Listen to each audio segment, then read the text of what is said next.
Hey, Christian, do you know what day it is? What is today? It's Friday. TGI double F. And not like it matters that much, but we don't record for 2 more days. So we kind of have a weekend. We absolutely have a weekend. This is Lawrence Lewis. And this is Sister Christian. Today is Friday, April 17th, 2020. This is the Producer's Happy Hour, a daily podcast with two producers on opposite coasts reaching out to our filmmaking and live event community to hear your stories about how the pandemic has affected you, your life, and your work.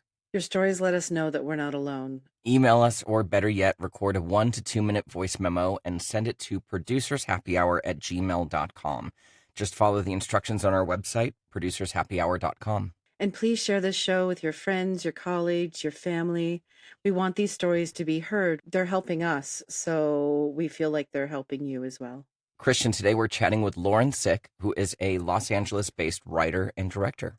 Yeah, she's signed for commercially with Greenpoint Pictures, which we know is a solid company here in New York.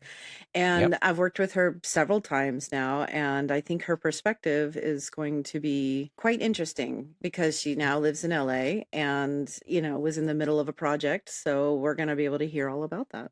Exciting. So outside of that, it's the end of our 4th week. Christian, how are you feeling? Oh, yeah. I guess that is, Yeah. Well, I'm going to go ahead and disclose that I have a bit of a cough and I feel like it's, allergies, or maybe it's some dust kicking up. Maybe it's the excitement of the kittens have arrived. I'm not sure which it is. So if I clear my throat or cough a bit during today's show, I apologize for that. Okay. Otherwise, feeling good.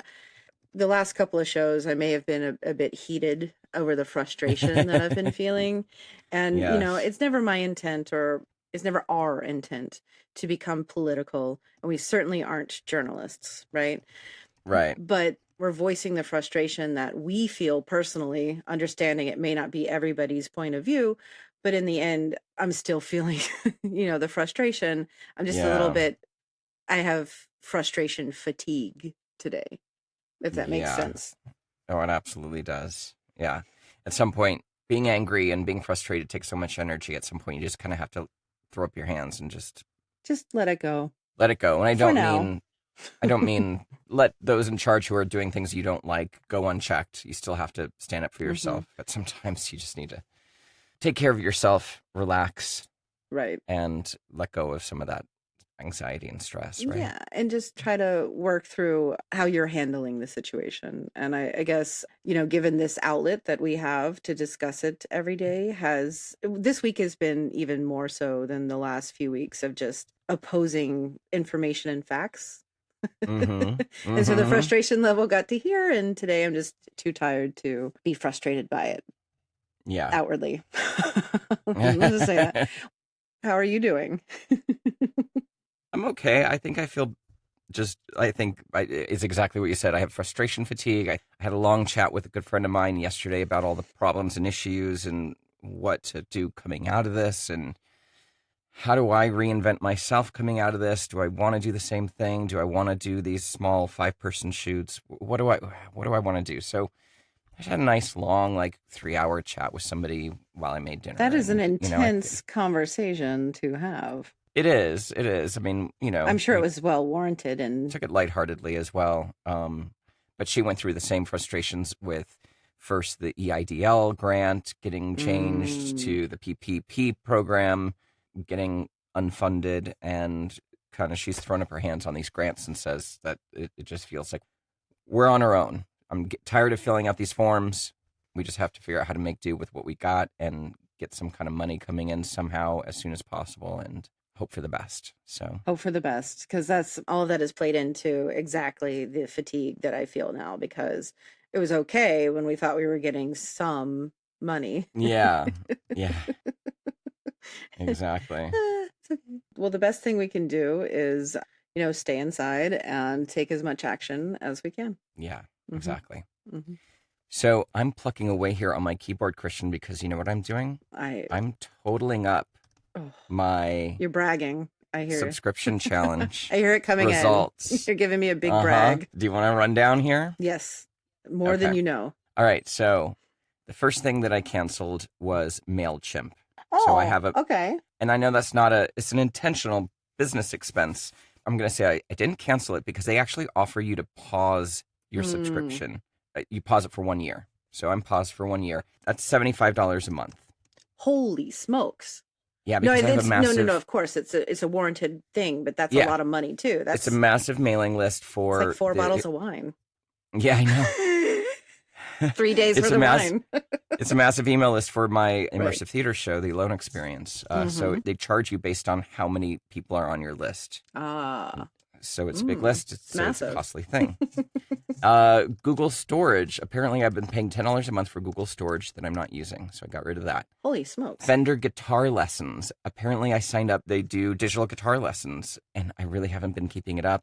Now would be fun, but it's just not right now. So $5 a month. Mm-hmm. Also, one of the first things I canceled was my food delivery service. I had like a lunch food delivery service since I work mostly at home. Mm-hmm. Tired of spending a ton of money and unhealthy options. Right. So this was like a vegan, gluten-free, delicious thing. It was, I Mm. had 3 meals a week. That was $36 a week.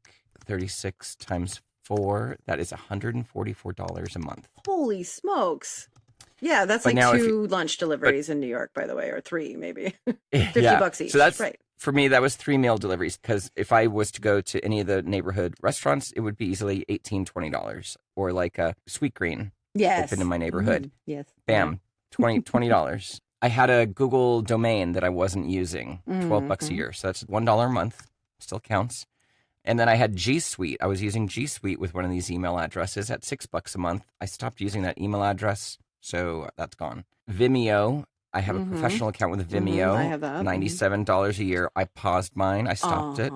You can pause it. So that's $97 a year. That's $8 a month. May I ask, when you pause it, you can still host things, right? You're just not adding or Yeah. Yeah, okay. Yeah. It's paused until a certain time. And then if you don't restart it, you'll lose all your storage. Oh, I don't know if that means they'll delete all your stuff. I don't know what happens beyond that. got it. I don't. And then, much to my surprise, we accidentally subscribed for HBO at some point. Go HBO on Go. on Roku. or Yeah, on something, Roku. Mhm. $15 a month. We have not watched it the whole time we've had the subscription. I don't know when we hit a button. I think they were giving a free trial. Yeah, And, and you just watched We watched something, and then now we've been charged. episode 9 of season 4 of Game of Thrones, and then you're like, Exactly. So then this totals $264 a month that I'm saving. I mean, Lawrence, that is a overused term of inspirational, but I mean, that's a lot of money. No, I mean, I know. can think off the top of my head things like that yeah. So I'll do mine over the weekend and the procrastination's over. Oh, and then I also saw too that if you are in the state of New York and you've lost your insurance, you can go onto the healthcare marketplace right now and buy more if you need to. Health insurance, really? Yeah. So some states wow. have reopened their enrollment period in case you've lost your job and you don't have it. Other states haven't. There should be a national push, but there isn't. So I think purchasing the lowest plan, just in case you do get sick, is probably a good bet right now, even though we can't afford it. So, Christian, I don't know if you saw, but Deadline put out an article yesterday called Reopening Hollywood. And there's a lot of interesting things in this article about, like, what we've been doing here is kind of fantasizing what production's going to look like when we get out of this mess and get to filming again. Yeah, I did see the article, and they definitely were taking the complaint, I guess, that I have about craft service, which is, a bunch of people leaning over bowls, eating directly, a chip from guacamole is like, come on. Or like, even though there's spoons in the jars, people are still handling those spoons. The spoon rest on your hand when you pour the nuts in there, and then you put the spoon back in, it doesn't help. So yes, tell me more. Well, like you said, they definitely went in on craft service. They said we're going to have to rethink that. Sneeze guards. Oh, God. I know, it was vomit. But also, production insurance companies are probably unlikely to cover productions for COVID-19 cases when business resumes. We've been finding that out all over, right? We've talked to a lot of people and we've heard that. And it says that producers all over the country filed multi-million-dollar claims when the civil authorities prevented filming from continuing and forced production shutdowns. But as we know, a lot of these insurance companies aren't paying those claims. And when they start back up, now that we know COVID-19 is a real threat, and CDC is warning of a second wave. Insurance is not going to be a thing. So what does that mean? That means most likely you're going to have to sign some kind of rider, similar to what we would sign about sexual harassment, to indemnify the productions, right? Something is going to say like, you acknowledge you are going into a high density area, and while we do our best effort to protect you, nothing is fail safe and you could contract COVID-19. We are not liable. I mean, of course, people are going to sign that because they need to come back to work, right? And I understand that it's also not the company's quote unquote. It's not like they're injecting you with the virus, right? No. But I just think that there's so much not my fault going on in our industry anyway. Or I mean, it makes me think of the Sarah Jones situation, right? Mm-hmm. Camera person who lost her life because of a train accident on set when they were shooting on the railroad tracks. The producers went down for it. The AD went down for it. You know, that case... They needed to.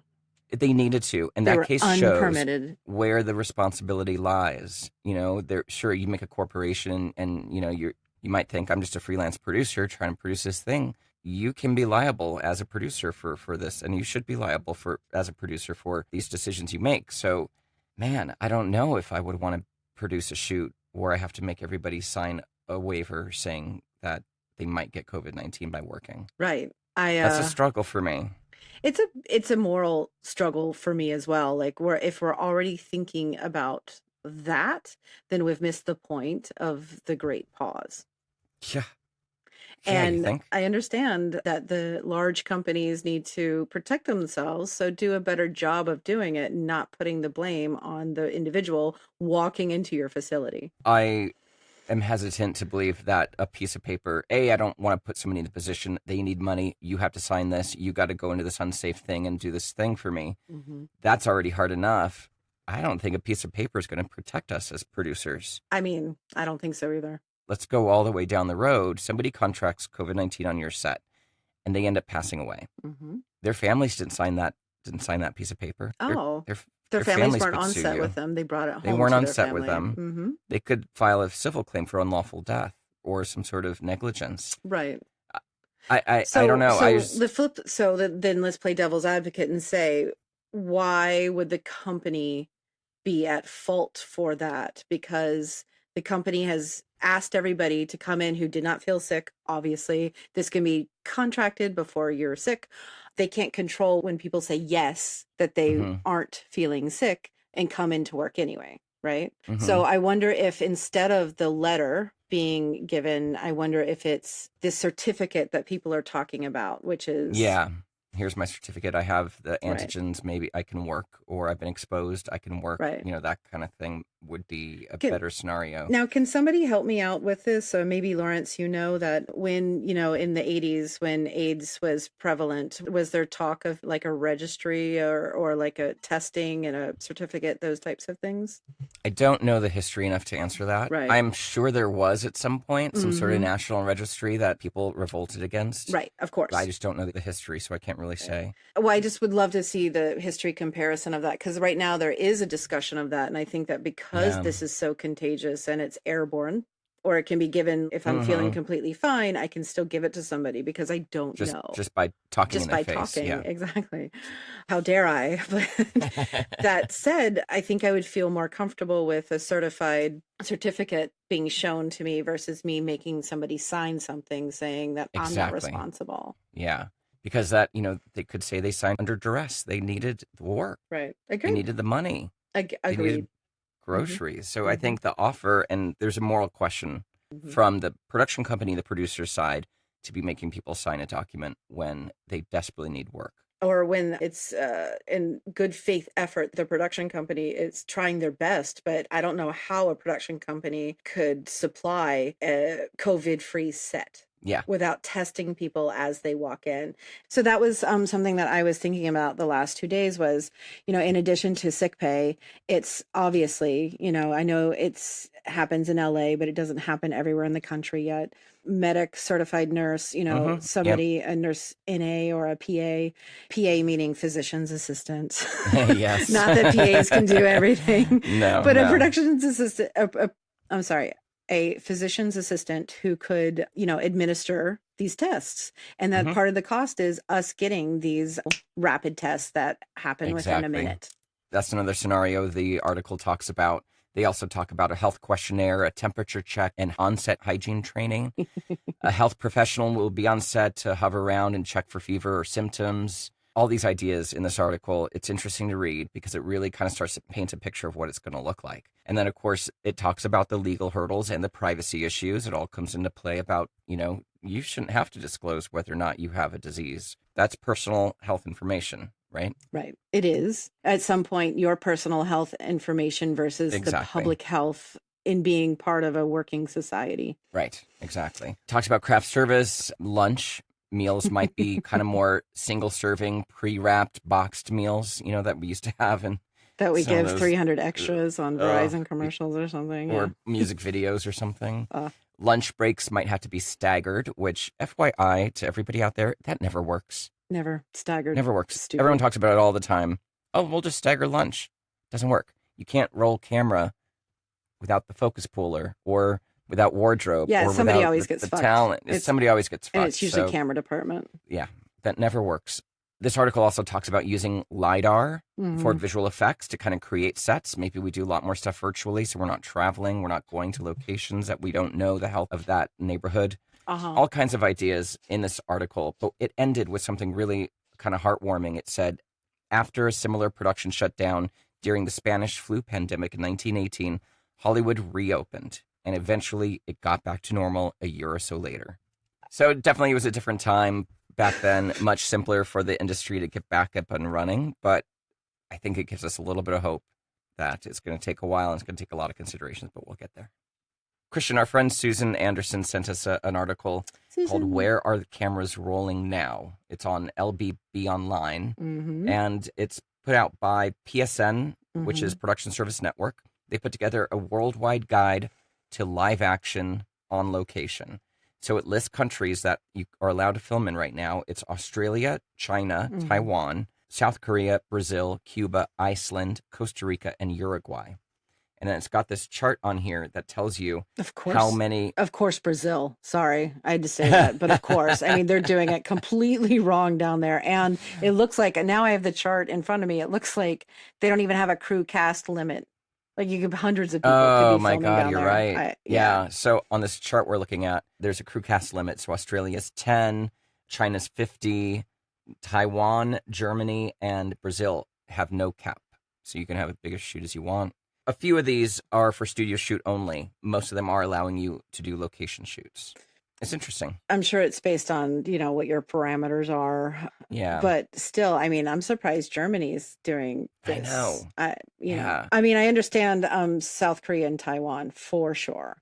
Uh-huh. And Australia, we spoke to Michael at Revolver about this. And I think if you're doing it in a controlled, safe way, yeah. it's okay. But I don't know what controlled and safe is. So we're going to put a link to both of these articles in the show notes, and also join our Facebook group. I've been posting some of these articles in our Facebook group, so you guys can read them yourselves. That is it. Should we move on to taking some action? Yeah, so take action. On our website, producershappyhour.com, we have a page called Take Action. We have a list of resources, petitions you can sign, information on the CARES Act, and places you can donate. I'm sure you guys have heard me talk about it quite a bit, but No Rent, NYC, cancel rent. The petition's still there. It's April 17th. Get on it, folks. Live Events Coalition has a petition, as well as PLSN and FOH Magazine. They have this impact study. Those are for the live event industry folks that are listening. Donate blood. It's very important. Whether you've had symptoms or not had symptoms, either way, they can use your blood for a variety of things right now. Save the U.S. Post Office. There's a petition there to save the U.S. Post Office because behind the scenes, some members of Congress are trying to defund and privatize the post office, which can be a huge problem for vote by mail, medications by mail, all kinds of issues. That one's important. I'm going to say go do post office. And then also globetops.com. Globetops they're a nonprofit where you can donate your old laptops or iPads to help educate kids. We have a bunch of other stuff on there. Please check it out at our website, producershappyhour.com. Take action page. Let's get on with our interview, right? Yes, very excited about this one. Yes. Lauren Sick is a Los Angeles-based writer and director known for her music video work with artists such as Chromeo, Foster the People, A-Track, American Authors, Vampire Weekend. She has recently directed the first teaser trailer for MGM Studios' biopic Respect, starring Jennifer Hudson as Aretha Franklin. That's so cool. So cool. Lauren grew up in the dark woods of suburbia, screening inappropriate horror movies at slumber parties. A lover of horror and genre filmmaking, she was a creative collaborator on the feature film Scare Me, starring Josh Rubin, Aya Cash, and Chris Redd, which premiered at the Sundance Film Festival in 2020. She is also a featured director on Alma Herrera's platform Free the Work, which amplifies the voices of women and minority creators in the film industry. Let's take a listen. Hey, Lauren, thank you so much for joining us today. For sure. I'm psyched to be here.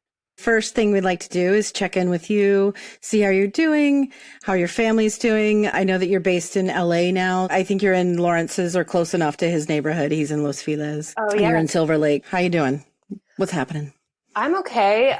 Fortunately, I'm healthy. My boyfriend who I live with is healthy. My family, both our families are doing okay.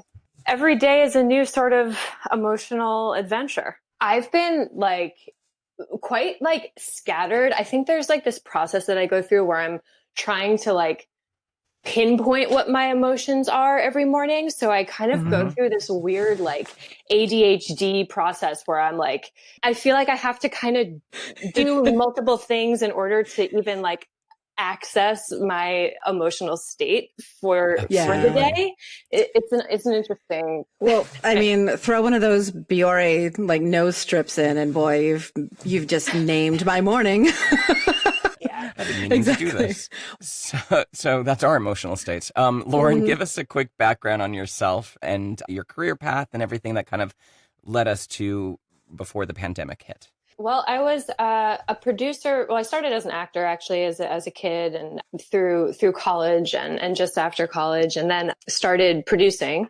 I was a freelance producer for a couple of years, doing a lot of music videos and branded stuff and some short films and things like that. Always kind of knowing that I wanted to write and direct. So that was kind of the ultimate goal. I think, I started producing after not really getting any interesting roles as an actor or ones that just didn't really, satiate my need for control.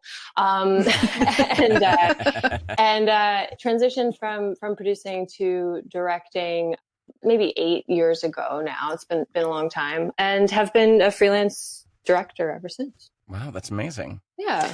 And so did you have any projects in the works, in the mid-March time? Were you pitching on stuff, or were you in the middle, or were you, on a job? Yeah, big time. I was supposed to be shooting a film actually, that was a week away from production, that we had to shut down. I remember our pre-pro meeting was on the 12th, Thursday. And Thursday before Friday, capital F. Yeah, and it was Friday the 13th. Yeah, I know. Everyone will remember it as such. But I just remember how swiftly the news moved that day, because I had my crew all together. We were ready to go. We were getting the schedule down. We were working through everything and kind of sort of being like, well, this could happen, right? This could still, it could still happen. It's only 5-6 days away, and that was at 2 p.m. that Friday, and then by 9 a.m. the next morning we pulled the plug. Yeah, things happened really quickly between that Thursday and Friday. So that's when things really started to shift. Yeah, for sure. So that was disappointing because, it had been in the works for quite some time, and had an amazing cast and crew lined up. But in addition to that, I had a lot of commercial projects, many gigs that were actually for the Olympics, which have obviously been postponed. So I think I had including the film 4 or 5 jobs that were lined up that died. Yeah. And for any freelance person, I mean, that's a ton of my spring's going to be great. Yeah. Yeah. So have you been having any conversations with any of those people or any new people about potential projects, either during quarantine, remote jobs, or maybe something down the line? Are there any conversations happening of rescheduling or new stuff? Yeah, I mean, what's cool, I mean, especially about the film is, like I'm in touch with my lead actress and she's still really excited about it. There are people in my art department who are reaching out. We had to create like some paintings for the production design and they're sending me specs and showing me references, and so that's just been nice to kind of feel like things are still happening and there's still enthusiasm around, all the projects that were meant to happen that are put on a sort of indefinite pause. And, in terms of new projects, I'm pitching on a remotely directed music video. Where really? the artist would shoot it in his home and I would just be, available via Zoom to direct him and, have amazing. me and my DP collaborate and figure out where to put the camera, the iPhone, let's be real. And so that, that's interesting. And it kind of like really forces you to get creative about what's possible. I'm a very visual director, but there's something kind of cool about the fact that like in this time, we don't have any of our usual tools and tricks and bells and whistles at our disposal. And it makes the story tantamount, which it should be. And I think like a lot of filmmakers in my generation kind of, so much of the work that I see is, about mood and vibe and aesthetic and all of that is great. And I'm the same way, but now in particular, without that option, it's been really interesting to think about what kind of stories do we want to tell, even if they aren't going to look beautiful, How do you think the isolation, the emotional roller coaster, the concern about the uncertainty about future, how do you think that's affect you creatively? I think it's like we said at the top, every day is a sort of surprise because there is so much uncertainty. And to be honest, I don't feel a ton of pressure to create, to write, to produce, to be productive, because I think that this moment, as devastating as it is, it's here and it's unavoidable. And I think that there's an unwillingness on the part of many to sit with it and to like be quiet with yourself and see what arises. So in a sense, that's kind of part of my creative process is like not being creative and allowing myself to like journal or to, sit outside and literally like listen to the quiet, which is eerie and weird. But, you hear, I'm lucky to be in LA, you hear nature sounds, you hear whatever, and like I've been ingesting more than I've been outputting. And it's frustrating some days for sure, because I'm like, oh, I want to like, all I want to do is write it, but I can't exactly get there. But I think that these moments, these weeks, months, however long it'll be, will ultimately result in something or amount to something. And I'm trying to just kind of have patience with that process and like, I don't know, just dig into the like humanity of the moment, for lack of a better word. No, I mean, that makes a lot of sense because everything's in a state of partial completion. Anything that I start is in a partial completion state. And so allowing myself, like you said, the space to understand that whatever pressure that I'm putting on myself is self pressure. Nobody else is doing this. And I've always said that. I know. Absolutely. Here's a Sister Christian for everybody who knows me, but I'm above other people's judgment because what I do to myself is way harsher than what anybody else can do. I mean, I can judge myself so I know. And so like I walk into a room and I'm just like, whatever, look at this, because it's true. Like I don't care about those kinds of things. What I do though is not give myself a break. And I've discovered during this time, the great pause, is that the most valuable thing that I can do for my own mental health is to give myself a break. Yeah. 100%. And what you were saying, Lauren, we mentioned this before in the show. I think it was a couple articles that I may have read previous to the pandemic saying that people have forgotten we've turned in this culture of busyness, right? just like you said, we've got the scripts and we got this thing, we got emails and we got all these responsibilities. We've lost the art of just sitting and thinking and daydreaming and journaling. And that is a huge component of creativity. And it seems to be lost among our culture. So you saying that that's what you're doing right now and you're exercising that is great to hear, because I think that's a really important part of the creative process. Yeah, and it's kind of being imposed upon us, right? I mean, Right. for those that are for those that are able to acknowledge that and heed it, right, and not spend 16 hours a day buried in our Twitter feeds, which is really easy to do, because I think when people are A, we want distraction, and B, we want answers. And, we feel like ceaselessly looking into the void of our, internet search is going to cause some enlightenment. And it's, I mean, we're all grasping for a date or a schedule. Yeah. Or when can we especially be the done? producers. Yeah, exactly. That little piece that's missing from inside our hearts or souls is not going to be found inside the internet. I can guarantee you that. Exactly. Yeah. I may still look. Wait a minute. I mean, There's not I still an easy solve. Netflix, but Of course. Now is when I insert my joke of Lawrence has finished Netflix. Yeah. Yeah, I watched all of Netflix. Wow. That is impressive. I know. He said it once and now it's haunting him for a month. I know. And I honestly, I don't think I've watched anything. I know. Since I haven't. I mean, do you find yourself taking these moments and not feeling guilty about them? Or do you still have that baggage too? I feel guilty sometimes. I think, so my partner is a director as well. And he two directors in a house. Yeah. Oh yeah. Wow. Writer directors. He's an actor. Exactly. Nice. He actually just wrapped a film. He's in post right now. He's doing like a remote edit. They're so fortunate. I mean, had coronavirus happened 2 weeks earlier, or production had started 2 weeks later, they wouldn't have been able to complete the movie. That's really, really fortunate. But he's working 10 to 6 every day.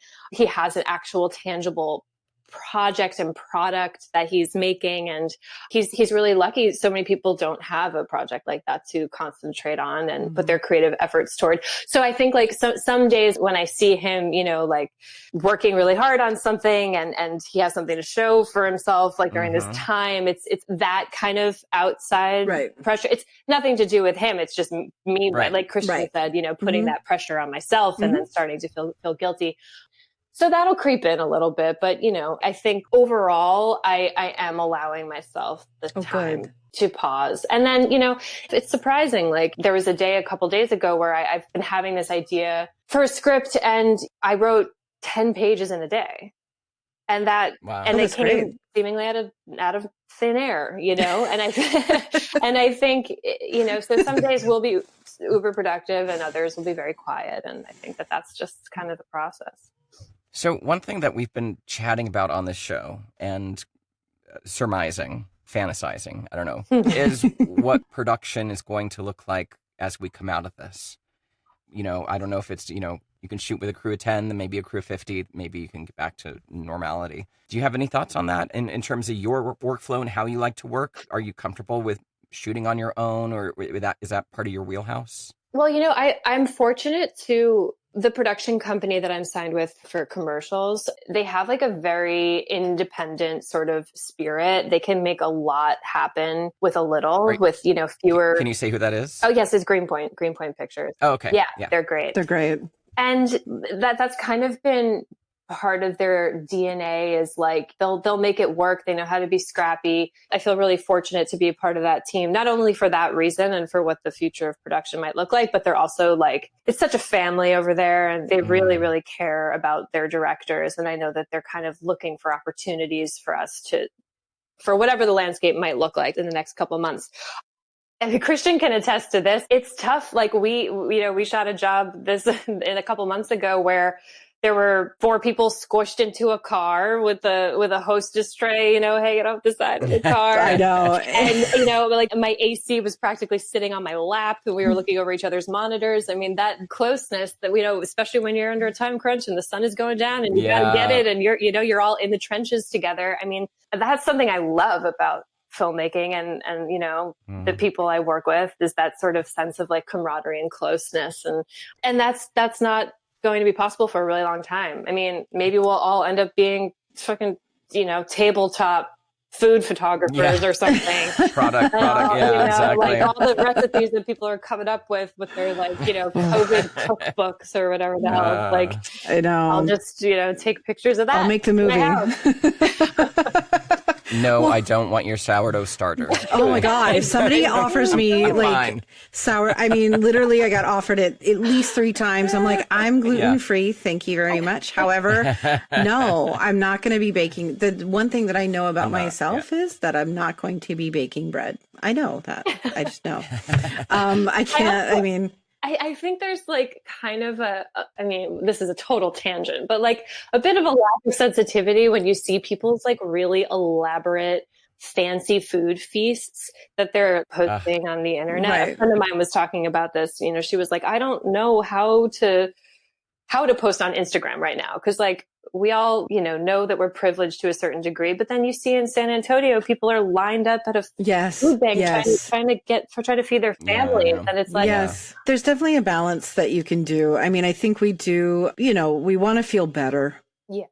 So there's certainly things that I want to, see, but on the same token, you need to balance that with sensitivity and donating your time, or there's the balance that you can have so that you feel good about yourself, which I think is important right now. And helping others. Yeah. Right. Yeah. So is there anything you'd like to change about how we used to work moving forward?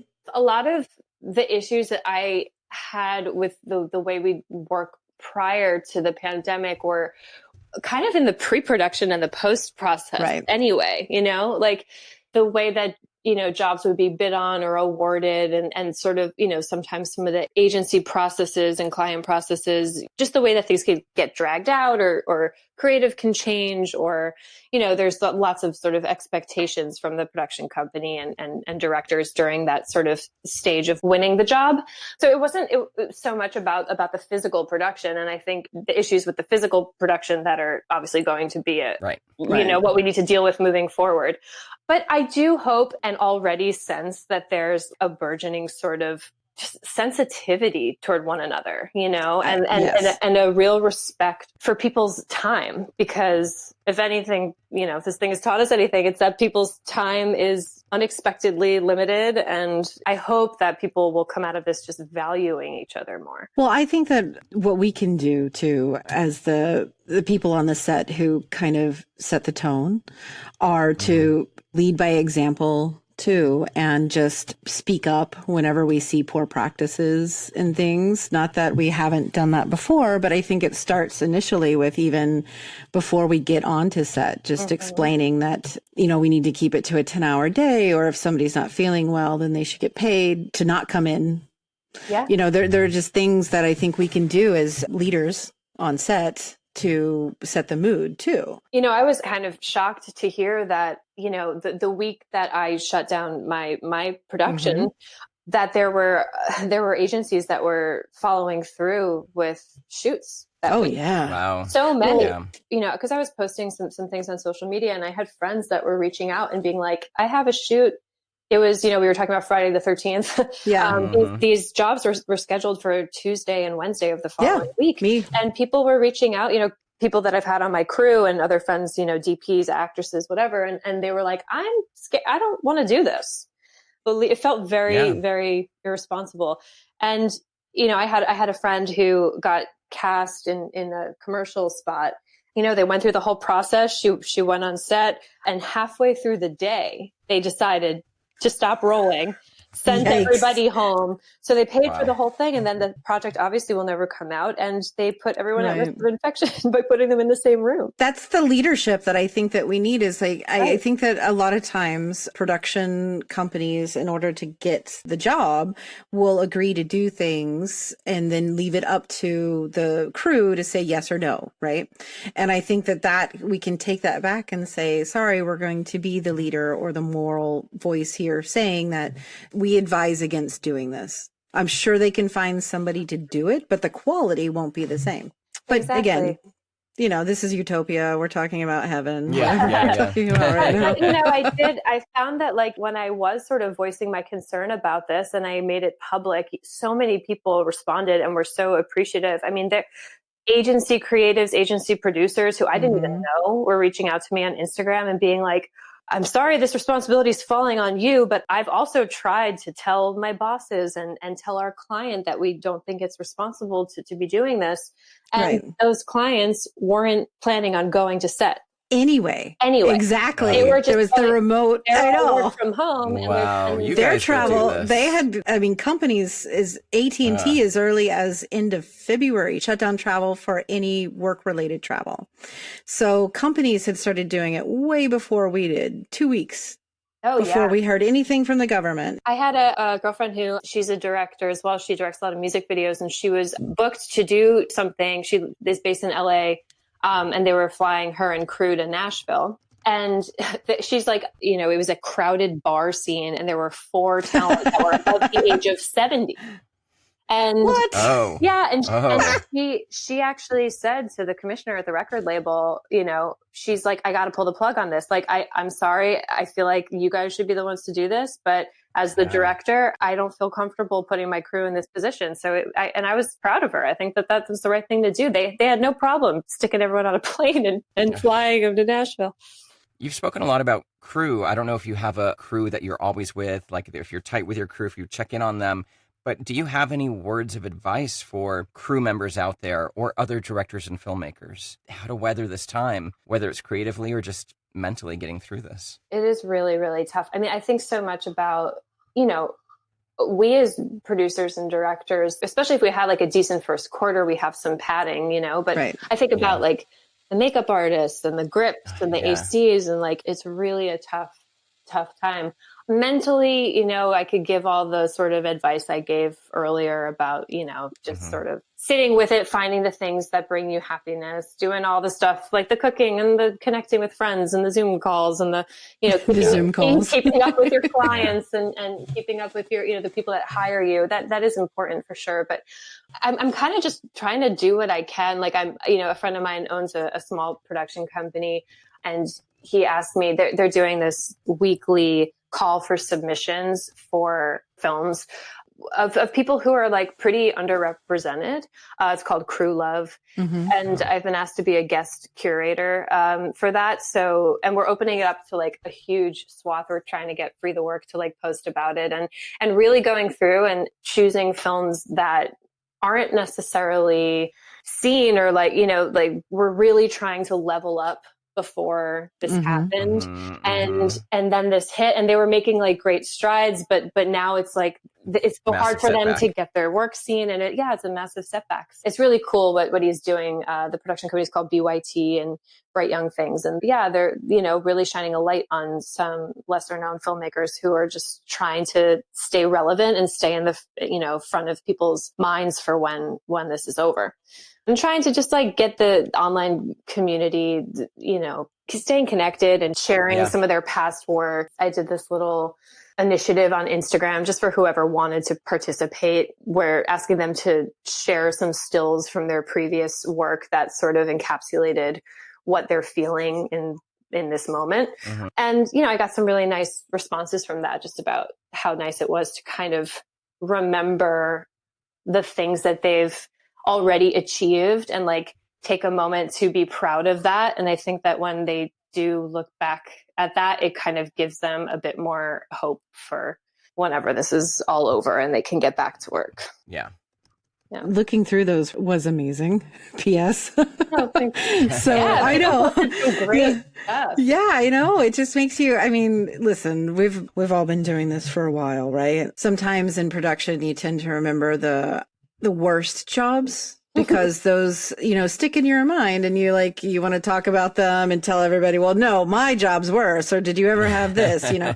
But in the end, this time, but in the end, remembering the really good jobs and like who you connected with crew wise. And when Lawrence and I met, like those are the real, the real takeaways of doing what we do for a living as well. If there's ever, I know that there's a BCV before coronavirus and, and after, and what we thought of as everyday normal is going to change moving forward, right?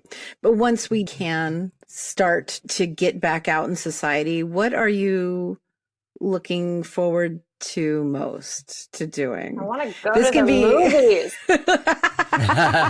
You knew right away, didn't you? Yeah. Yeah. Actually, so my boyfriend got back from shooting his movie, and our last date before, everything went to Right. hell, was we went to Alamo Draft House to see Yes. Invisible Man, which was Oh, it was our Nice. yeah, and got a massage, and those were just. I mean, especially going, somewhere and having a bunch Having of somebody touch you. Yeah. Yeah. Like that, those two Used to be every outings- Friday night. Yeah, yeah. Those two outings felt very much like, wow, that that kind of evening won't happen for quite For a some while. time. Right. I mean, what we used Yeah. to think of as simple, I mean, not even simple, but just like, okay, let's just do this, has now become like a treat almost, or like, Yeah. Or like, something as simple as let's get groceries and not have to like hose them down before we bring them into our house. Or let's take out the garbage. It's like, okay, well, where are the gloves? All right, let's suit up. Don't Yeah, touch there's- the doorknob, I guess, because then I'll have to clean the doorknob. I don't know. Do I have to clean the doorknob? How does this work? Yeah. It's Oh, man, funny. so It's true. It's just like, or do I have to step out into the street in Brooklyn to avoid the person who's walking who isn't, On the wearing a sidewalk. mask and they're like breathing heavily? Yeah. Right. There's many things that it would be great to not have to think of, but in this time of heightened awareness, we're all dealing with. So, Yeah, and I wonder how, just like emotionally and mentally, I wonder, obviously having this shutdown happen, it's been very difficult. And, we all feel like the rug was sort of pulled out from under us, and we have no solid leadership from our government, which makes it all the more frustrating.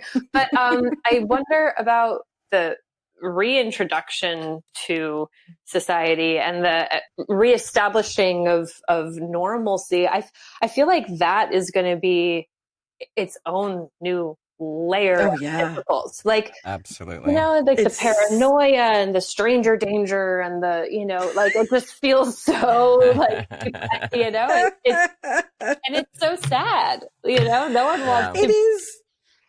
It is, but I think the one thing I think we can gather, the one little hope is we'll all be doing it at the same time, Yes. right? So Yeah, we're all in the same boat, man. And it's all about empathy, compassion, yes, agreed. Lauren, thank you so much for your time today. Yeah, thank you We so really much. This appreciate was you sharing your thoughts amazing. with us. Thank you guys. Well, that was just lovely. I know Lauren was a nice Was. dose of fresh air. Yes, yes. And a neighbor of mine. Yeah. And so I think that understanding your limitations as she does, like, the supposed to, I'm supposed to be Yeah. doing this and Yep, yep. versus whether I feel like it or not. It sounds like she's, even though she's still quote unquote struggling with it, she's found a balance. Yeah. Yeah. She echoed something we've said many episodes ago, like allowing yourself to just be during this time and sit and look out the window and journal. And that's where creativity sparks. I think that's a really important thing that we come back to. I noticed a change in myself when the technology changed to we were all of a sudden available 24 hours a day because of texting and emails and Slack messengers and Zoom calls and all this kind of stuff, that it changed my anxiety level. Yes. And to be able to step away from that now and not be busy and just sit and think and allow yourself to just exist, I think is a really precious thing. I know people are struggling, but I think that is a very important thing to acknowledge during this moment. Agreed. It's hard because, I can remember when 24-hour availability became the norm, people would say stuff like, just don't answer your phone or just don't check it. And I'm like, or just don't respond. Like, like you don't know me. Don't presume to understand that the moment I see something, I have to take care of it, or else the anxiety level goes up 14 notches. Yeah. Right. And so I keep going back to also Emily Plunkett Fleischer saying that she put down her items at 6 p.m. and put it away. Yeah. And that to me is just like, that's the fantasy, I think. Allowing myself to think that I have the option of not working 24 hours. Right. Because I think that a lot of us had gotten to the point where, especially in production, we have to be this so that we get the next job. Right. Yeah. I do like that Lauren took the initiative to say that her film was unsafe. It's very responsible. That is really responsible and really important. And I think it's also scary. It's also scary. But to your point, and this was a conversation we had privately about working in this era. You can offer this PA this job to do this thing. And it's up to them as to whether or not they feel comfortable doing it or not. And that's not the case, because the morals right now, behind that is, morals behind the offer is in question, because people are so desperate for money. Yes. People are so desperate for some purpose and normality that they will misjudge the risk and take the job.